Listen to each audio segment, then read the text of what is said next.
This is now the final presentation of the new Porsche Cayenne. What can you expect from the turbo and from the base version?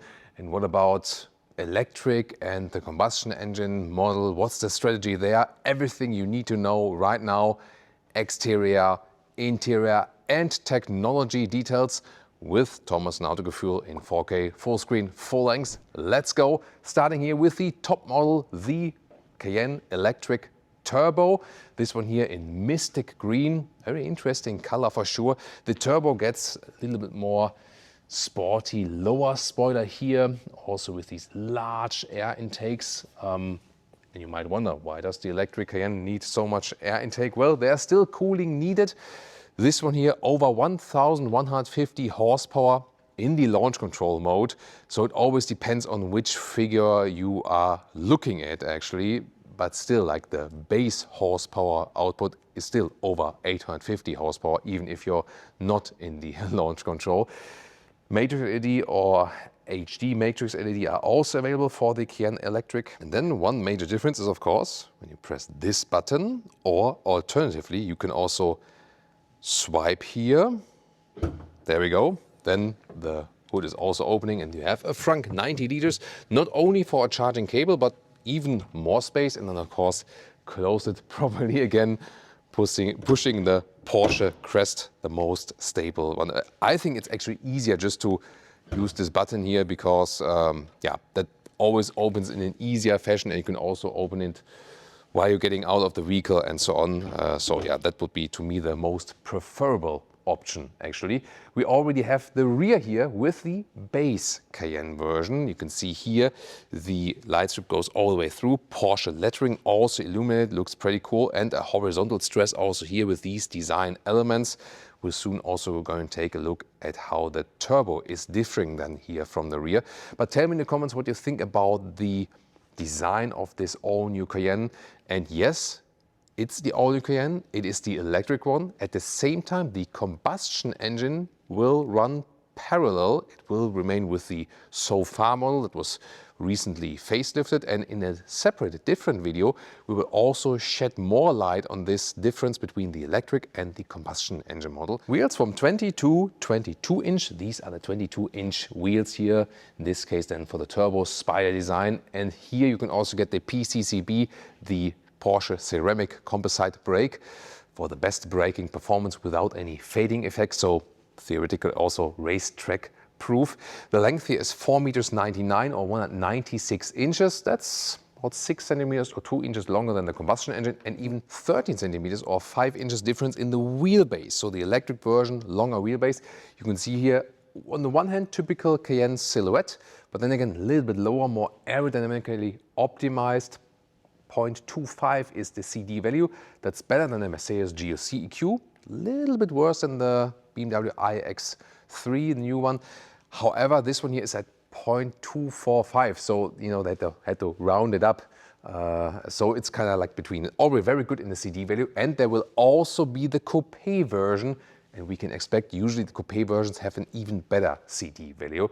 So like the combustion engine, SUV building style and coupe building style. Here, by the way, painted wheel arches, black then in this case for the turbo version. And we can also take a look at the base Cayenne.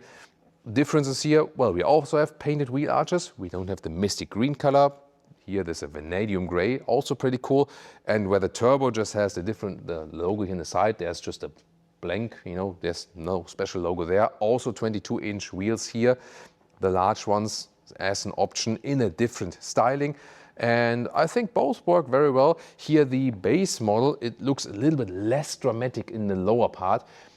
I even have to say, yeah, this more elegant styling is pleasing me a little bit more with the base version here. Or what do you think? We can, however, say that just on the visual part, there's maybe less difference between the base model and the top-end sports model with the electric version than there is maybe with the combustion engine version. Or what do you think? Technology-wise, air suspension is always standard. If you have here the turbo version, then you can also get this Porsche Active Ride, this hydraulic control, each individual wheel. That would be another option for this one. And also for both an option that you have rear axle steering for a better turning circle. Here the turbo in the rear, a little bit different in the lower graphic, and this one also has these aero flaps that can go out here. So always a spectacular effect. We already, tried it once with the prototype model and did some acceleration with it.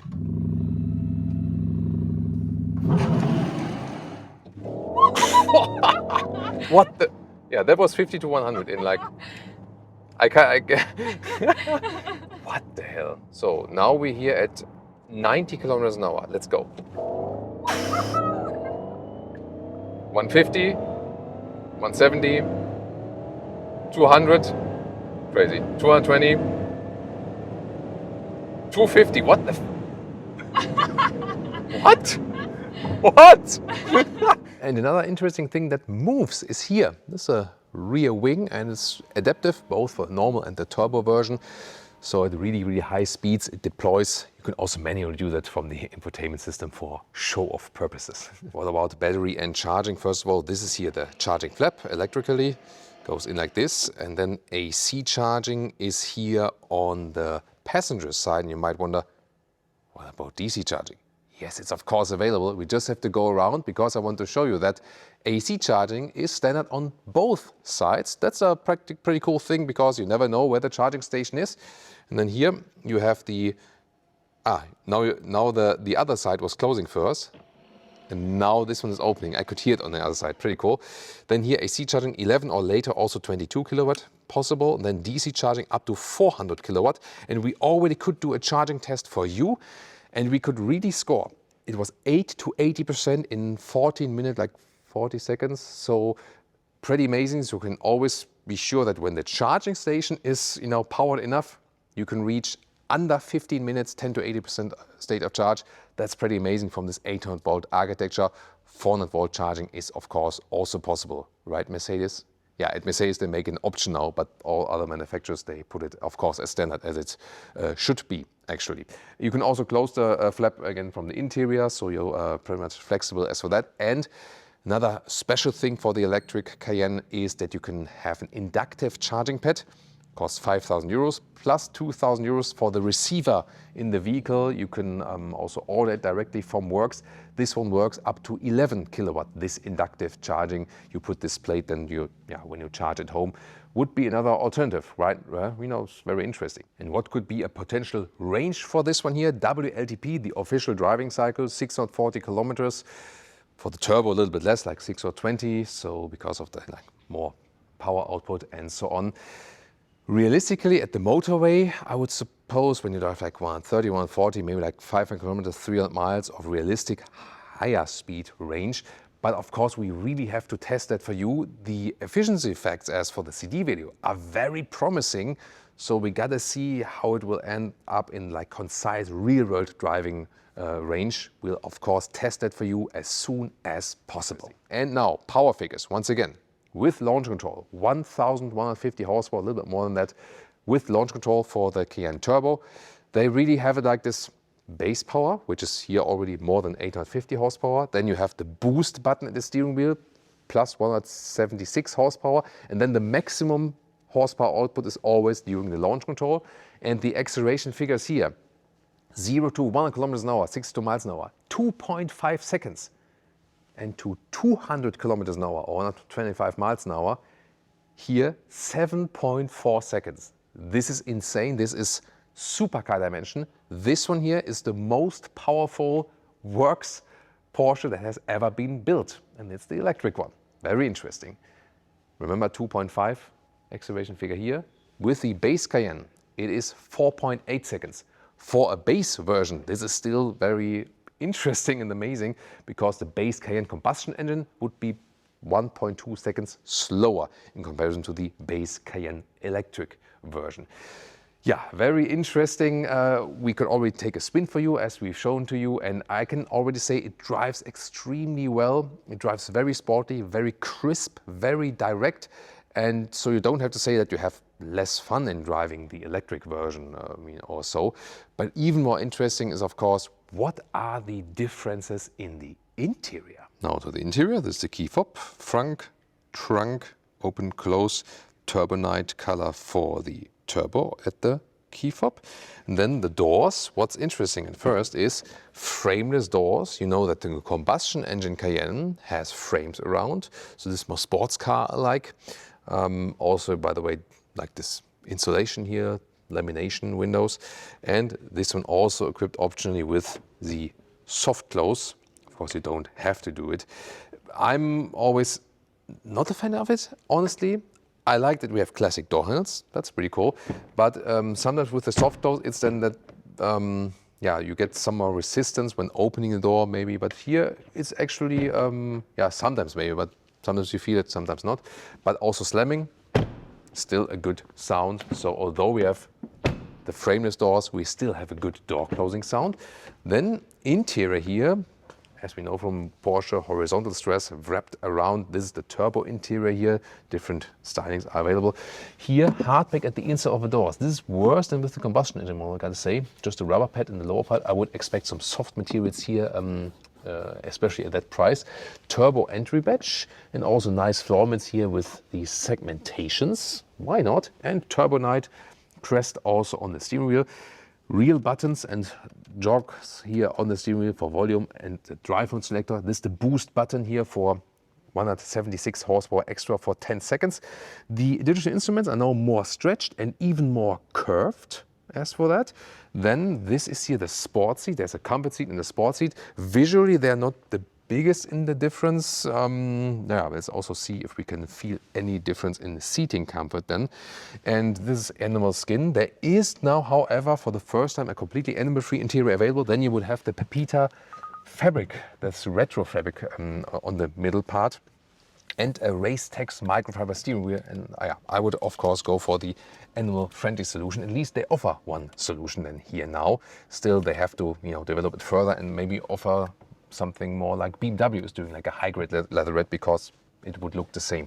And then here, 1.89 m, 6'2", still some headroom left. You sit maybe a little bit lower than in the combustion engine Cayenne. I would take it that way, but still you have an SUV feeling, like driving position. Yeah, and I now have to remember this sport seat driving position. You have more shoulder enclosement here.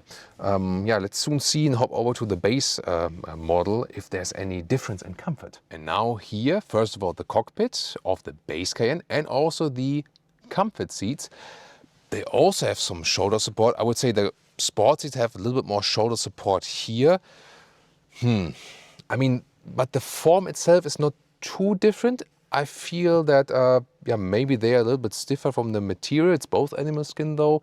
Yeah, I think it will also make a difference when you have the Pepita fabric, which is connected to the comfort seat. This one will have more dampening from the seat cushion, but yeah, I think it's tough to see the difference in seating and also in the visual part as for that. Yeah, maybe you have to see when we drive the vehicle. The cockpit is of course very interesting. Here we also have some color accentuations. Yeah, Leah would probably prefer this one, but of course you can pick different colors. The main aspect everyone is talking about is this curved screen here. There we go. It's also standard like this, and you see here this curve in there, and you either have this lower control element, which you can remove or put up again. Then you have this split in there. And very interesting is, for example, also when you are in this deep menu and then here. And some say, maybe get a little bit dizzy by that, looking at that. And I can understand that. I'm not the biggest fan as in, yeah, I need that. But I can understand that they want to do something new. Here, for example, when you have the map view and at the same time you see the map and then you have this overlay in the lower part, and ergonomically it's actually quite good because you can rest your hand on here. You can control the volume with a manual jog and also still manual climate unit with clicking sound. I really love that. That's cool. And it's actually easier to reach here than in the combustion engine model. So as for the ergonomics, this interior is actually better. Also, the whole system, the whole software is so much quicker than in the outgoing combustion engine model. Again, they will run parallel, but you do have advantages here. Passenger screen, I don't need one. It would either be high gloss black background here, or then if you want one, you have a very wide passenger screen here. Digital instruments, you can also see it from this perspective right here. And yeah, good ergonomics also for the steering wheel, that you can directly control the driving modes and so on. And another main difference now in the new version is this huge new middle console. This should be softer for your elbow, because when you're like here, and then you have it at here, you even hit this edge here. And this is really hard, so it's not comfortable for your elbow. You slide this one backward, slide this one forward. And then what's pretty cool is this inductive charging pattern in the front, because it really fixes the smartphone with the magnetic holder, and then it charges and the ventilation directly starts. So it doesn't overheat that easily. 2 USB-C chargers there as well. And then there was also big discussion about these new cup holders. You remember maybe in the combustion engine, they're more open like here. Here they go deep in there, and then they have some fabric adaptive parts, which make it, of course, more silent, that bottles don't like blop, blop, blop, blop around. That's cool. And you either have this lower setting, or you turn it up, turn it around, and then put it in the higher setting, maybe for coffee cup holders, coffee cups that maybe are easier accessible. Or if you say, I don't need that at all, I don't drink, I mean, water. You can also have this totally open area. This would be another alternative. So yeah, tell me what you think. 2 more USB-C chargers right there. But I really gotta say, I was first a friend of the combustion engine interior, but the more and more I get used to this one, I'm more a friend of this one. Yet again, I do not need the curved screen, but wouldn't annoy me that much. I think it's cool that it's super quick, and also that I still, when I have my classic climate control here with clicking sounds and metal knurling, then I'm happy. And this is the most important thing to me. I think then it's actually more annoying that it's too hard here for your elbow, and especially here, because your elbow lands here, maybe even here in this harder part. So I think this is something majorly they would have to fix first. Or what do you think? Yeah, here, by the way, again, the headroom is fine. Panoramic roof, also very interesting. You can open it completely. This is still very rare now in the EV segment. And then you still have this electric shade, which does nothing as for like how much sun is coming in for the heat, but visually just you can have it clear, you can have it more like this, you can also have like a step in between there and so on. Yeah, it's interesting to have that, also maybe not really needed, but to me cool that you can still really open that one. And the driver POV, once again here with the volume jog favorite button here, you can set to that. For the speed chime warning, but the speed chime warning can also be deactivated here on the top left part in the infotainment system. That's cool.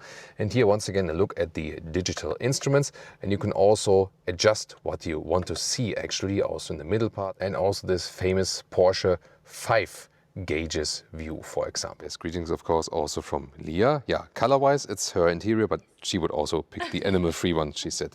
Then here in the passenger display, well, this is now like a handy use, because there you can select more functionalities here of this top screen.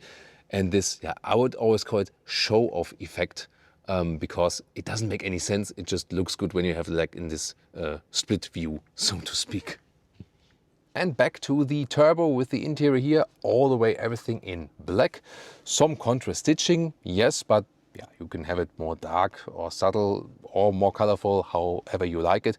These sport seats, by the way, here again, if I now test them back, they're also pretty stiff, but indeed the biggest difference is here the shoulder support. This is like the main difference indeed.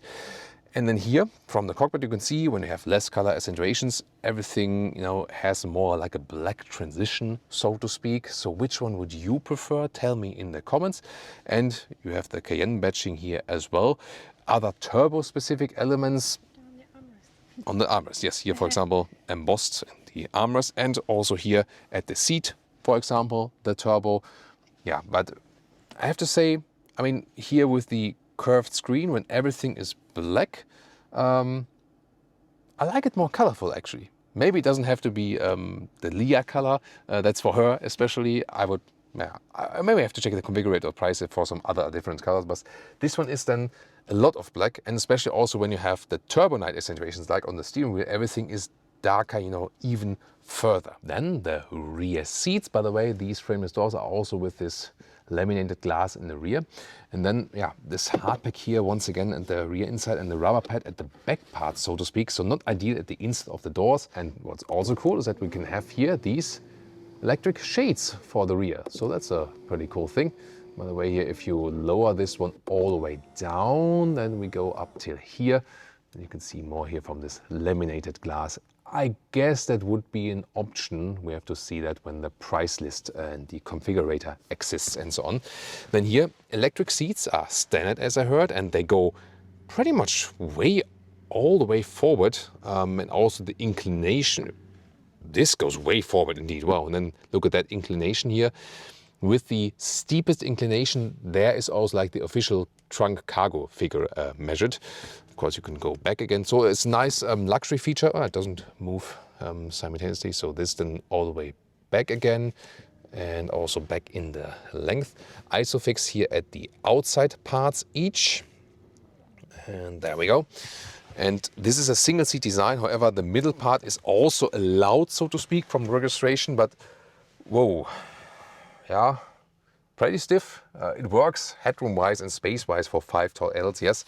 And you have to especially see here, you know, like that this one doesn't hit you from below, so to speak. And then here you have more wheelbase here in the electric Cayenne. That's meaning that you also have some more leg room in the electric version in comparison to the combustion engine version. Maybe not the largest difference, but maybe like this more or something. And then headroom also works here, so good space. Again, like the surface is pretty stiff. Again, I would expect a little bit more from the fabric surface in that case. But still, you have enough space and also pretty cool climate unit here with the clicking sounds here. So the climate unit is really classic also for the fan speed. Even seat cooling and seat heating simultaneously for the rear seats, 2 USB-C chargers. And then we can fold down this here. Cup holders are not adaptive here in the rear. I think this then also looks like it's shared with Audi, I would expect. But the height itself, I think I complained about that in the prototype vehicle, but yeah, that's a little bit loud, you know, for considering everything else goes so smooth here. Now the trunk or the boot of the Cayenne Electric here, 780 liters in the cargo position. What does it mean? I'll soon show that to you. First of all, here this cover also has this rail here at the side. This one also fits underneath, no problem. The width here, similar to the combustion engine model, about 1.40 meters. Also the length, about 1.40 meters. So that's not the main difference. But I checked the combustion engine before, and here you do lose some height here. So we are here at 70 centimeters or 28 inches. The combustion engine would be a little bit higher. Still, liter-wise, you don't lose anything. You even gain 10 liters, strangely. And then here underneath, some more space, but the charging cable could also be stored in the front. Now, what else is interesting? So cargo position would be when you put this one more upright.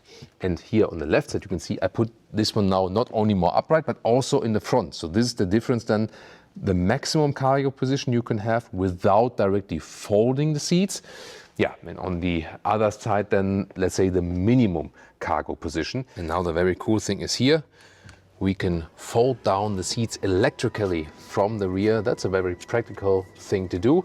And then we can also have the final length here of this one.